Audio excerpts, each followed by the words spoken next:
প্রিয় দর্শক, সাজ্জাদ কাদিরের প্রীতি নিন, শুভেচ্ছা নিন।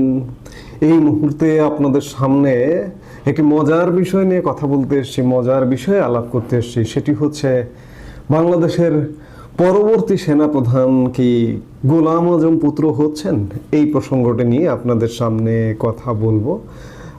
বিষয়টি বেশ আলাপের, বেশ চর্চার, সাম্প্রতিক সময়ে চর্চাটা আরও অনেক বেশি বেড়ে গেছে। এটি নিয়ে আমি গত প্রায় কয়েক মাস আগে, 4-5 মাস আগেই একটি ভিডিও দিয়েছিলাম। সেই ভিডিওতে কিছু ফুটেজও ব্যবহার করেছিলাম। সেই ফুটেজেরই অংশ গোলাম আজম পুত্রের একটি সাক্ষাৎকার দিয়ে আমি আলাপটা শুরু করতে চাই। চলুন আমরা আগে সাক্ষাৎকারটা দেখি, তারপরে আমরা আলাপ করি। ব্রিগেডিয়ার জেনারেল হিসেবে দায়িত্ব পালন করেছিলেন। প্রোটোকল অনুযায়ী আপনার এতদিনে সেনা প্রধান অনেক আগেই হয়ে যাওয়ার কথা ছিল, বা সেই অন্যায়ভাবে আপনাকে বরখাস্ত করা হয়েছিল 2009 সালে, এবং এখন পরবর্তীতে সরকার আপনাকে অবসর দিয়েছে। আপনার কি ইচ্ছে হয় যে স্যার, মানে আবার আপনার এই প্রিয় বাহিনীতে ফিরে যেতে, বা আপনি মানে সেই আইনগতভাবে বা আপনি শারীরিকভাবে সেভাবে ফিট আছেন কিনা? কয়েকটা একটা হলো আইন, একটা শারীরিক, একটা আবেগ, যেটা আপনি বলেন। আপনি যদি আইন বলেন তাহলে আমার সরকারি চাকরির বয়স পার হয়ে যেতে সুযোগ নাই। আপনি যদি আবেগ বলেন, আর আরেকটা কি বললাম, শারীরিকভাবে আমি এখনো 50-এর কম বলে আমার বয়স আমি ফিল করি। আমি নিজে এখনো ঢাকা শহরে গাড়ি চালিয়ে বেড়াই, যেটা আমার বয়সে কেউ চালায় বলে আমি জানি না, এবং সবাই আশ্চর্য হয়। আমার এখন 67 চলছে। আমি ঢাকায় গাড়ি চালিয়ে বেড়াই। ঢাকা শহরে গাড়ি চালানো কিন্তু খুব কঠিন কাজ। এখন যেরকম ট্রাফিক ডিসিপ্লিন, গাড়ি চালিয়ে বেড়াচ্ছি, আমি ফিজিক্যালি যে কোনো কাজ করতে পারি। ফিজিক্যালি আমি ফিট, আবেগে আমি শতভাগ। আমাকে যদি মৃত্যু পর্যন্ত দায়িত্ব পালন করেন, আমি মৃত্যু পর্যন্ত দায়িত্ব পালন করতে পারেন। আমি আমার যেটা বলি, আমার অনুপ্রেরণা মনে শিরা বছর রক্তবিন্দু একজন সৈনিক। I was born to be a soldier. I'd love to die as a soldier. কিন্তু আবেগ দিয়ে তো সবকিছু হয় না। আইন অনুযায়ী এটার কোনো সুযোগ নাই। তবে সরকার চাইলে আইনের বাইরে অনেক কিছু করতে পারে। 1971 সালে জেনারেল ওসমানীকে, যিনি কর্নেল অবসরপ্রাপ্ত ছিলেন, এবং তারপরে উনি এমপি হয়েছেন, উনাকে 4টা পদোন্নতি দিয়ে ওনাকে সেনাপ্রধান করা হয়েছে। এবং উনি যে বাহিনী কোনোদিন কমান্ড পায় না, আপনারা তো জানেন না। উনি আর্মি সার্ভিসেস করে লোক, যারা কোনোদিন যুদ্ধ করা তো দূরের কথা, কামানের গোলার আওয়াজও শোনে না, 20-25 মাইল দূরে থেকে যেটা শোনা যায়। তো উনি এএসসির অফিসার, পৃথিবীর ইতিহাসের কোথাও ব্রিগেড কমান্ডও করে না, আর সেই ডিভিশন বাদ দিয়ে উনি 3 বাহিনীর কমান্ডার হয়েছেন। তো সরকার চাইলে কত কিছু তো পারে। আল্লাহ তোক দিলে যেটা লেখে রাখেছে সেটাই হবে। এই জন্য আমি এটা নিয়ে পেরেশান নই। বাট আমাকে যদি সুযোগ দেওয়া হয় যে তুমি চাও কিনা, আমি জান দিয়ে দেবো সেনাবাহিনীর জন্য। প্রিয় দর্শক, গোলাম আজম পুত্র ব্রিগেডিয়ার জেনারেল অবসরপ্রাপ্ত, এখন তিনি বরখাস্তকৃত ছিলেন। অবসরপ্রাপ্ত আব্দুল্লাহ আমান আজমির সাক্ষাৎকার দেখলেন। সাক্ষাৎকারেও তিনি মনের ইচ্ছা প্রকাশ করলেন। তিনিও কিন্তু সেনাবাহিনীর দায়িত্ব নিতে প্রস্তুত। ফিজিক্যালি তিনি গাড়ি চালায় বেড়ান ঢাকা শহরে, মানসিকভাবে তিনি 50, তার বয়স এখন 67 বছর।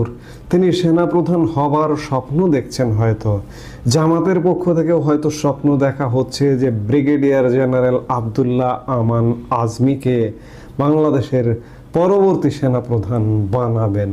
হতে পারে, কারণ আপনারা ইতিমধ্যে দেখেছেন পুলিশের আইজিপির বয়সও কিন্তু এখন 68 বছর, ডিএমপি কমিশনারের বয়সও কিন্তু 68 বছর।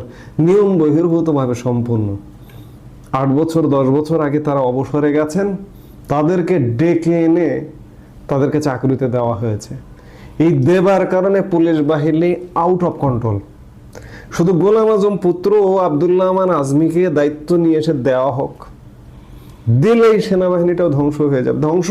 ধ্বংসপ্রায় হবার পথে। কারণ গত 1 বছরে সেনাবাহিনীর ভূমিকা মানুষের কাছে, অন্ততপক্ষে বাংলাদেশের মানসপটে, একদম ধ্বংসপ্রাপ্ত। আব্দুল্লাহ আমান আজমির সেনাপ্রধান হবার বিষয়টা আরো বেশি উস্কে দিচ্ছে কয়েকদিন ধরে বিভিন্ন গণমাধ্যম, ভারতীয় এবং পাকিস্তানি গণমাধ্যম, ভারতীয় গণমাধ্যমে কয়েকদিন আগে একই সময়ে গত 16 আগস্ট পাকিস্তানি গণমাধ্যমে একটি কলাম প্রকাশিত হয়েছে। এক ভদ্রমহিলা কলাম লিখেছিলেন যে আব্দুল্লাহ আমান আজমিকে এই সরকার এসে বরখাস্তের আদেশ প্রত্যাহার করে স্বাভাবিক অবসর দিয়েছে, সুযোগ সুবিধা দিয়েছে।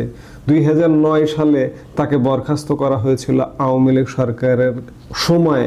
সঙ্গত কারণেই বরখাস্ত করা হয়েছিল, যৌক্তিক কারণেই বরখাস্ত করা হয়েছিল। সেই বরখাস্ত আদেশ প্রত্যাহার করে ইউনূস সরকার এসে গত ডিসেম্বরে তার বরখাস্তের আদেশ প্রত্যাহার করে স্বাভাবিক অবসর দেওয়া হয়েছে। তাকে সেনাবাহিনীতে ফেরাবার আলাপ হচ্ছে। ভারতীয় গণমাধ্যম আনন্দবাজার লিখেছিল যে তাকে দিয়ে পাকিস্তান ব্যবহার করবে, তাকে দিয়ে ভারতে হামলা করবে, এসব লিখেছিল। আর পাকিস্তানের ইংরেজি দৈনিক ক্যাসলাইনে 16 আগস্ট লেখা হয়েছিল যে এই গোলাম আজমের পুত্র আব্দুল্লাহ আমান আজমিকে শুধুমাত্র চাকরি থেকে অবসরের প্রজ্ঞাপনের মধ্যে সীমাবদ্ধ থাকাটা ঠিক হবে না, তার জন্য যথাযোগ্য মর্যাদা হয় না, তাকে 4 স্টার জেনারেল অথবা সেনাপ্রধান করতে হবে, নতুবা তাকে জাতীয় নিরাপত্তা উপদেষ্টা করতে হবে, ইত্যাদি ইত্যাদি। অর্থাৎ এক খোয়াবনামা, এক কল্পনার ফানুস উঠছে পাকিস্তানিদের মধ্যে, জামাতিদের মধ্যে। এমনকি আপনি গোলাম আজম পুত্রের সাক্ষাৎকারেও শুনলেন। আপনি বলুন স্বাভাবিক দৃষ্টিতে যে এই ভদ্রলোক আজ থেকে 16 বছর আগে অবসরে গেছেন, তিনি সেনাবাহিনীতে এসে নিয়ম বহির্ভূতভাবে, নিয়ম অনুযায়ী উপায় নেই, গোলাম আজম পুত্র নিজেই বললেন নিয়ম বহির্ভূতভাবে তো অনেক কিছু হয়েছে, পুলিশে দায়িত্ব দেওয়া হয়েছে, আর্মিতেও যদি দায়িত্ব দেওয়া হয়, সরকার যদি চায় অনেক কিছু করতে পারে। গোলাম আজম পুত্র নিজেই বললেন সরকার যদি চায়, কিন্তু সরকার চাইবে সেনাবাহিনী গ্রহণ করবে, এখনকার সেনা কর্মকর্তারা গ্রহণ করবে, এটি ভাবেন কিভাবে? এগুলো পাগলের প্রলাপ ছাড়া কিছু নয়, এগুলো কল্পনার ফানুস ছাড়া আসলে কিছু নয়। আমাদের সেনাবাহিনীতে যোগ্য অফিসার এখনো আছেন। প্রথমত বলি যে বর্তমান সেনাপ্রধান জেনারেল ওয়াকারুজ্জামান, যিনি প্রথমত এখন সেনাপ্রধান আছেন, তিনি আগামী 2027 সালের 22 জুন পর্যন্ত দায়িত্ব শেষ, কর্মদিবস হবে তার 2027 সালের 22 জুন। তার আগে যদি কোনো ঘটনা ঘটে, তিনি যদি স্বেচ্ছায় পদত্যাগ করেন বা চলে যেতে চান, তাহলে তারপরেও অত্যন্ত চৌকস কয়েকজন অফিসার আছেন, তাদেরকে বাদ দিয়ে আব্দুল্লাহ আমান আজমিকে নিয়ে আসা হবে সেনাবাহিনীতে, আর সেনাবাহিনী চুপচাপ বসে থাকবে, ললিপপ খাবে, এটি আমি বিশ্বাস করি না অন্তত পক্ষে। জেনারেল ওয়াকারুজ্জামানের ব্যাচমেটদেরকে বিদায় করে দেওয়া হয়েছে বা বিদায় হয়ে গেছেন বা চাকরি থেকে বাদ দেওয়া হয়েছে।